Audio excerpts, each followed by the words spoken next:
안녕하세요. 경제 읽어주는 남자 김광석입니다. 반갑습니다.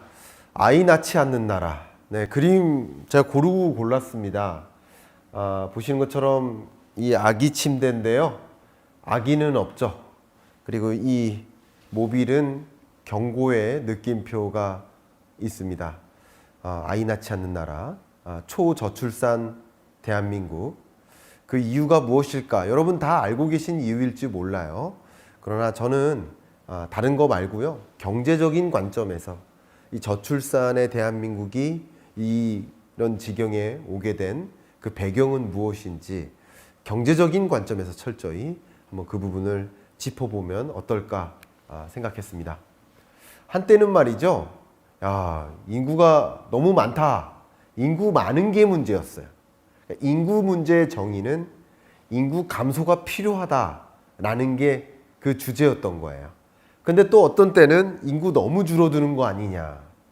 이 인구 감소가 또 다른 숙제가 됐고 저출산이라는 게 숙제가 됐고 동시에 고령화라는 게 숙제가 됐죠.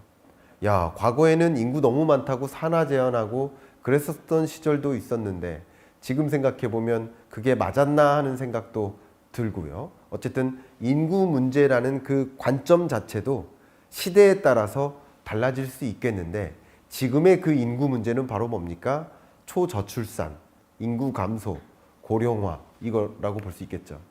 어쨌든 그런 관점에서 과거에는 인구가 늘어나고 있었던 사회에서 인구가 줄어들고 있는 사회, 제가 뭐라고 정의했었습니까? 인구 보너스 시대에서 인구 오너스 시대로의 전환, 인구 구조가 완전히 바뀌고 있죠. 또 2000년대가 진입되기 전까지만 해도 우리는 고령화 사회도 아니었는데 2000년에 고령화 사회에 진입했고 2010년대 중반이죠. 2017년 정도 그때 우리는 고령 사회에 또 진입하고요. 2025년 정도면 초고령 사회에 진입할 것으로 보고 있는데 인구 구조가 변화하고 있지 않습니까?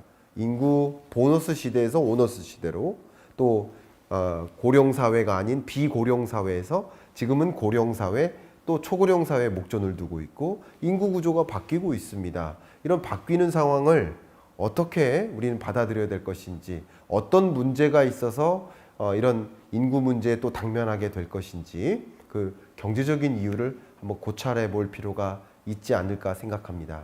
도대체 인구가 왜 이렇게 줄어들고 있는가, 어떻게 이 문제를 해결해야 되는가 하는 것은 세계 경제의 숙제라고 볼 수 있고요.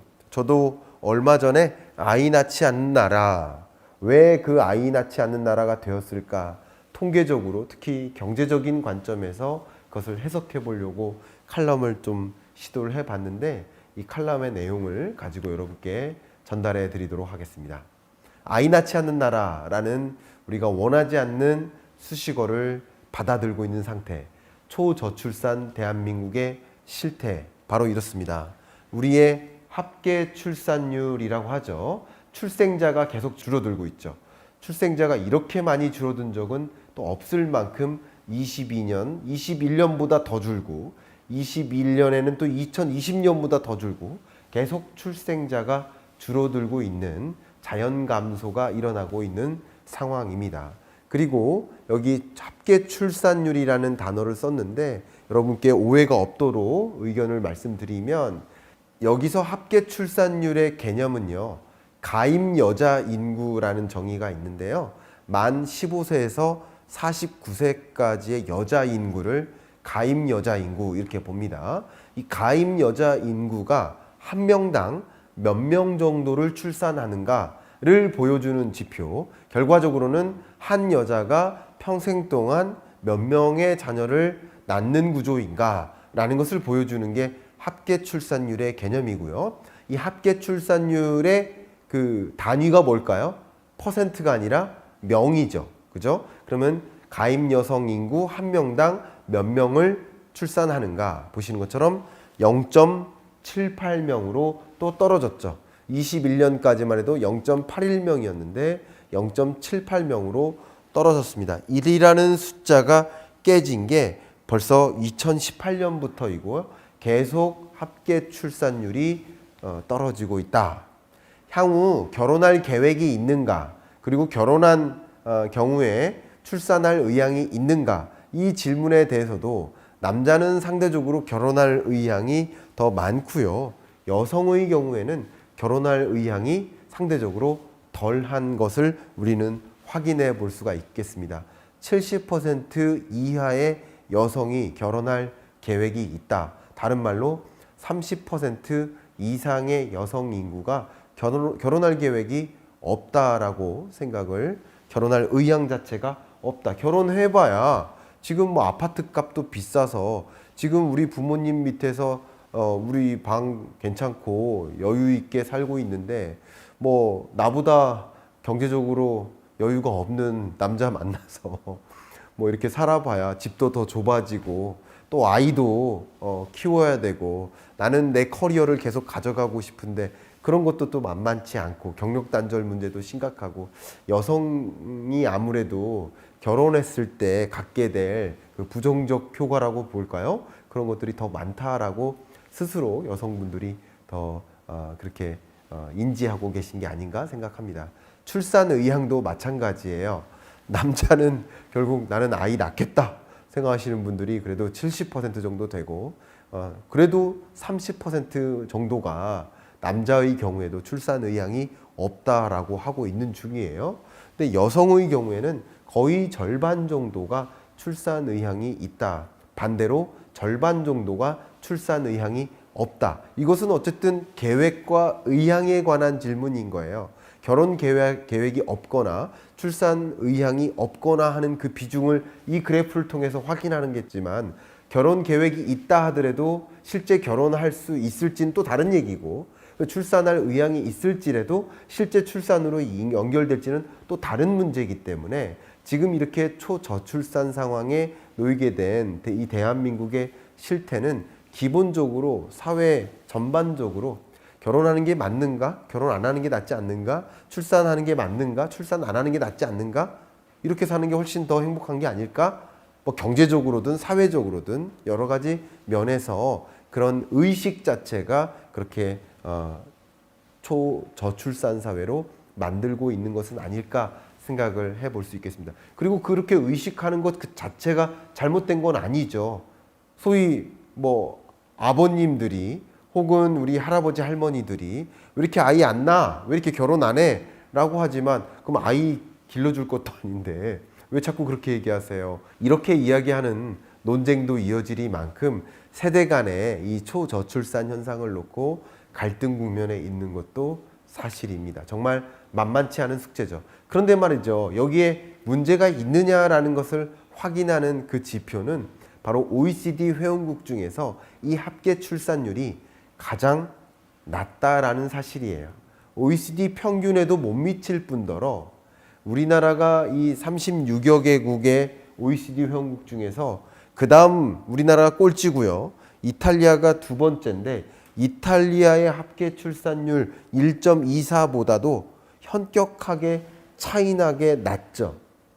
이것은 너무나 빠른 속도로 생산 연령 인구가 줄어들고 또 너무나 빠른 속도로 고령화가 전개되지 않을까 하는 그런 걱정이 드는 국면이라고 해석해 볼 수 있겠습니다. 실제 아이를 낳지 않으니까 자연 인구가 감소할 수밖에 없겠죠. 2020년부터 생산 연령 인구가 감소하기 시작했고요. 실제 2000년대 들어서 2020년 들어서 실제 인구가 줄어들기 시작했습니다. 우리는 더 이상 인구가 증가하는 사회가 아니라 인구가 감소하는 사회로 전환된 것이고 인구가 현재 감소하고 있다 보니까 노동력 감소라든가 또 노년 부양 부담 가중이라든가 뭐 국민연금 문제라든가 또 인구 소멸 혹은 지방 소멸 뭐 이런 여러 가지 문제들도 같이 당면해 있는 상황이라고 볼 수 있겠습니다. 거기에 더 우리가 덧붙일 것이 제가 앞에 말씀드렸던 것처럼 고령 사회로의 전환이 매우 빠른데 2000년에 고령화 사회에 진입하고 2018년에 고령 사회에 진입하고 2025년에 초고령 사회 전체 인구에서 고령자가 20% 이상 차지하면 그걸 초고령 사회라고 하는데 그 사회에 우리는 25년에 진입할 것으로 보고 있습니다. 지금 23년이니까요. 24년, 25년 얼마 안 남은 상황이고요. 이 고령화 추계를 하는데 통계청에서 장래 인구 추계를 할 때 사용했던 이 합계 출산율이라는 가정이 있을 거 아니에요. 그 가정도 사실은 2020년, 21년 그 당시의 가정보다 22년의 합계 출산율은 더 떨어졌고 23년 합계 출산율은 안타깝지만 그거보다 더 떨어질 것으로 보고 있기 때문에 어쩌면 25년에 당면할 이 초고령 사회 그것도 더 생각보다 24년 정도로 앞당겨 줄 수 있다. 이 초고령 사회에 진입하는 데 걸리는 시간 자체가 매우 짧고 우리에게 충분히 고령 사회에 진입할 만한 혹은 초고령 사회에 진입할 만한 준비할 시간을 주지 않고 있다. 어쩌면 초고령 사회에 진입하고 인구 감소라는 문제에 당면하는 것도 있겠지만 그 새로운 사회에 순응하고 대응하는 준비할 만한 시간적 여유도 없다는 것. 그게 더 큰 숙제가 아닌가 이런 생각도 해봅니다. 보시는 것처럼 우리나라는 그 어떤 나라의 이 고령화율의 상승 속도가 우리나라만큼 빠른 나라가 없어요. 우리나라가 가장 빠르게 고령화율이 급격히 상승하는 모습, 가장 빠른 속도로 고령화가 진전되고 있는 모습. 이것은 우리가 당면한 그 숙제, 과제라고 볼 수 있겠습니다. 보시는 것처럼 4명이 1명의 노령층을 부양하다가 2명이 1명을, 1명이 1명을 부양해야 되는 이 저출산 고령화의 숙제 중에 하나는 국민연금을 비롯한 결국 고령자에 대한 부양 부담이지 않을까 이런 생각도 해드립니다. 자, 그러면 이렇게 저출산 사회에 진입하게 된 그 배경은 무엇일까요? 어떻게 하면 그 배경을 이해해야 또 극복할 수 있는 방안도 마련할 수 있지 않겠습니까? 물론 저출산 사회에 진입하게 된 그 배경은 사실 무궁무진하겠죠. 어떻게 10분, 20분 동안 그 내용을 마무리할 수 있겠습니까? 그러나 그 많은 내용 중에 제가 생각하는 경제적인 관점에서의 이유를 여러분께 설명해 드려 보도록 하겠습니다. 그 저출산의 경제적 배경, 첫 번째는 통장과 가질 수 없는 집이지 않을까 생각합니다. 이 통장이라는 개념은 말 그대로 소득은 줄지 않는데 그 소득에서 이것저것 다 빠져나가잖아요. 세금도 빠져나가고 다 빠져나가고 남은 돈을 뭐라고 합니까? 그 가처분 소득이라고 하죠. 결국 여러분의 임금 근로자의 경우라고 한다면 통장에 찍힌 그 월급이 가처분 소득의 개념에 부합하는데 그 가처분 소득을 명목 기준으로 볼 수 있고 실질 기준으로 볼 수 있어요. 결국 여러분 통장에 찍힌 그 소득 규모, 그게 가처분 소득 중에서도 명목 기준의 가처분 소득인데요. 현재 가구당 가처분 소득 명목 기준으로 391만 원 정도가 됩니다. 그러나 이것을 실질로 전환하면 어떻게 될까요? 물가 상승분을 반영하면 어떻게 될까요?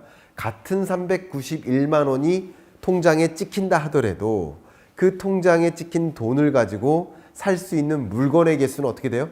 줄어들잖아요.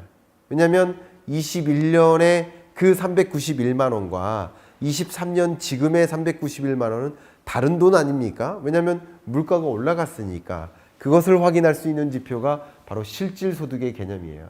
명목소득과 실질소득이 어떻게 되고 있습니까? 벌어지고 있죠. 이렇게 벌어지고 있다 보니까 우리는 어떻게 됩니까?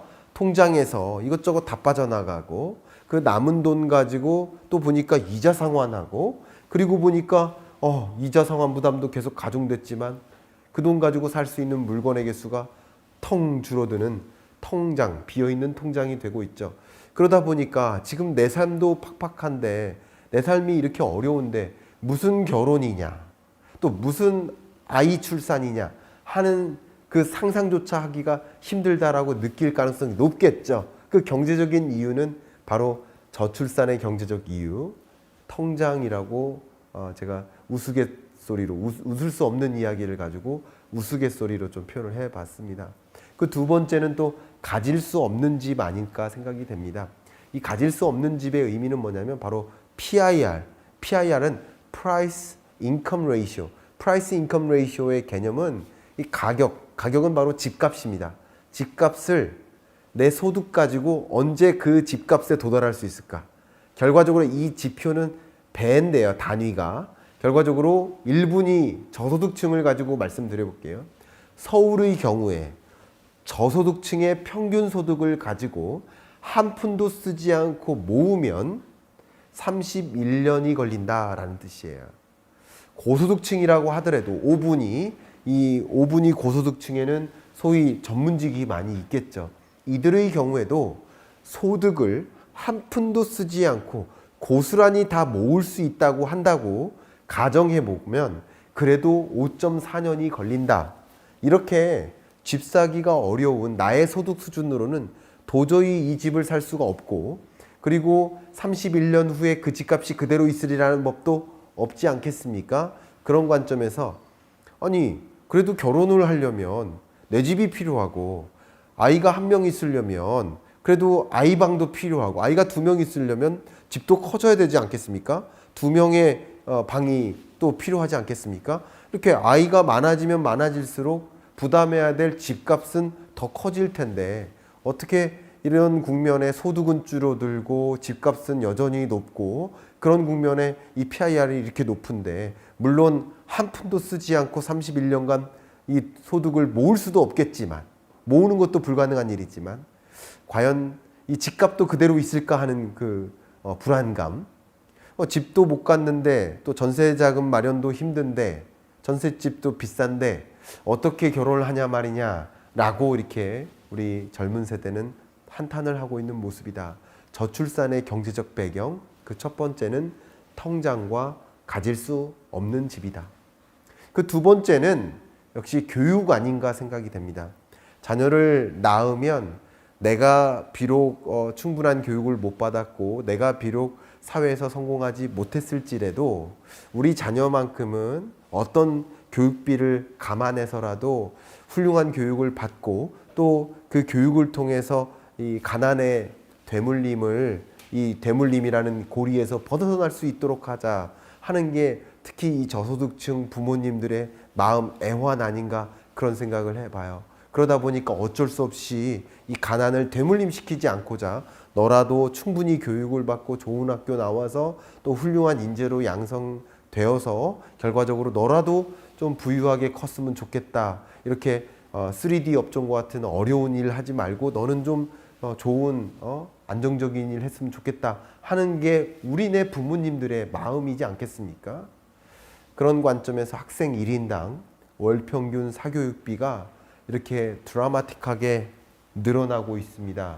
22년 기준으로 학생 1인당 들어가는 월 평균 사교육비가 41만 원이에요. 이것은 1인당 월 평균 사교육비인 것이지, 가진 자는 더 많이 내고 덜 가진 자는 덜 낼 수밖에 없지 않겠습니까? 이 보시는 것처럼 800만 원 이상의 가구 소득을 갖고 있는 고소득층의 경우에는 1인당 월 평균 사교육비로 64만 8천 원을 쓰고 있다. 근데 200만 원 미만의 저소득층의 경우에는 12만 4천 원 정도를 쓰고 있다. 물론 64만 8천 원이 12만 4천 원보다 절대액으로 보면 훨씬 큰 것처럼 느껴질 수 있지만, 200만 원 중에 12만 원과 800만 원 중에 64만 원은 엄연히 다릅니다. 우리 엥겔 계수 말씀드렸었죠. 마찬가지로 전체 이 소비 지출액이라든가 소득 대비 얼마만큼 사교육비로 쓰고 있는가라는 것을 환산해 보면 절대적으로 많은 사교육비를 저소득층일수록 더 부담을 느끼고 있다. 이것은 뭘까요?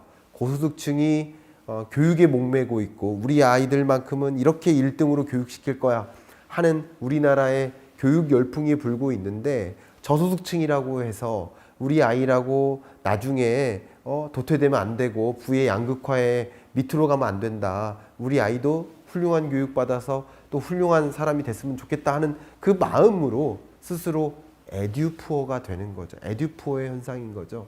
소득은 얼마 안 되지만 그래도 교육비에 그 이상을 쓰고 있는 모습, 빚을 감안해서라도 교육비에 많이 투입하고 있는 모습, 이건 사교육비만 제가 통계적으로 보여드린 것뿐이지 공교육비까지 생각하고 통계에 안 잡히는 것까지 생각하고, 그리고 이 모든 숫자는 그 계층별 평균 수준을 보여드리는 것이지 전체 극단적인 수치를 다 보여드리는 게 아닙니다. 그런 것까지 감안한다면 남 못지않게 우리 자녀를 키워야 되겠어라는 그 마음이 사교육비 지출로 이어지고, 그러면 이런 과정에서 우리 아이를 또 키워서 또 장성하게 하는데 교육비가 이렇게 드는데, 이 교육비 부담 때문에라도 내가 과연 아이를 둘 낳을 수 있을까 하는 생각을 부모님 입장에서 할 수 있지 않겠습니까? 그게 경제적 배경이라는 거죠. 저출산에. 결과적으로 우리의 이 저출산 환경을 경제적인 관점에서 이유를 찾자면 바로 집값, 두 번째는 교육비, 이거 아닌가 생각이 되고요. 주택시장이 하루빨리 좀 큰 경제적 결함을 주지 않는 범위 내에서 안정적인 기조를 만들고, 또 모두가 또 내 집을 마련할 수 있는 그런 사회로 감으로써 저출산의 문제를 극복할 수 있지 않을까 하는 말씀을 드리고 싶고요. 너무 이 교육의 목매는 그런 사회 분위기보다는 너무 경쟁적으로 내가 이만큼 교육시키니까 나도 이만큼 시킬래, 같이 안 시키면 안 될까라는 생각을 많이 해요. 마치 이제 뉴질랜드나 이런 호주나 뭐 그런 지역 같은 경우는 한국인 말고요, 그 현지 국민들 보면 교육보다는 인성교육 집중하고 자연 친화적인 환경에서 좀 마음을, 교양을, 정서를 함양하는 이런 데 더 집중하는 그 아이들의 모습하고 비교해 보면 우리나라는 너무 교육에 경쟁적으로 목매는 모습이지 않을까, 우리 사회를 저도 하나의 국민으로서 비판을 해보고자 합니다. 어떻게든 정책적으로 이 교육에 목매는 그런 사회에서 벗어날 수 있도록 공교육의 정상화라든가 사교육의 이 비정상적인 지출을 좀 막기 위한 어떤 대응책을 마련하는 것, 그게 바로 저출산의 해결 실마리가 아닌가 이런 생각을 해보고요. 물론 저출산 현상은 저출산 그 자체에 있지 않다. 저출산이 야기된 그 배경은 바로 국토교통부가 해야 될 일, 또 교육부가 해야 될 일, 그리고 저출산은 저출산 특위가 해야 될 일이 아니라 전 부처가 같이 이 팔을 걷어붙이고 해야 될 일이지 않나, 이런 생각도 좀 드는 바입니다. 2006년에 아주 유명한 옥스퍼드 유니버시티의 교수님이시죠. 데이비드 콜먼 교수님께서 이런 말씀하셨어요. 한국은 세상에서 사라지는 첫 번째 나라가 될 것이다. 그때까지만 해도 과연 이런 생각을 했었거든요. 뭐 이런 사람이 다 있어, 기분 나쁘게 받아들였었는데, 지금 이 이야기를 몇십 년이 지나놓고 다시 가지고 와보니까 이게 지금은 경고의 메시지처럼 느껴집니다. 그때 그 말씀이 맞지 않았나라고 생각이 되고 있습니다. 이 출산율이 가장 낮은, 세계에서 가장 낮은 수준의 나라로서 당연히 한국은 인구적인 관점에서 가장 먼저 사라지는 나라가 될 수 있겠다라는 그런 절박한 위기감, 위기의식을 좀 갖고 이런 위기 국면에서 어떻게 대응을 해야 될지를 한번 다 같이 생각해 볼 수 있는 그런 시간이 되셨기를 바라는 마음으로 이번 주 경제 읽어주는 남자 마무리하도록 하겠습니다. 감사합니다.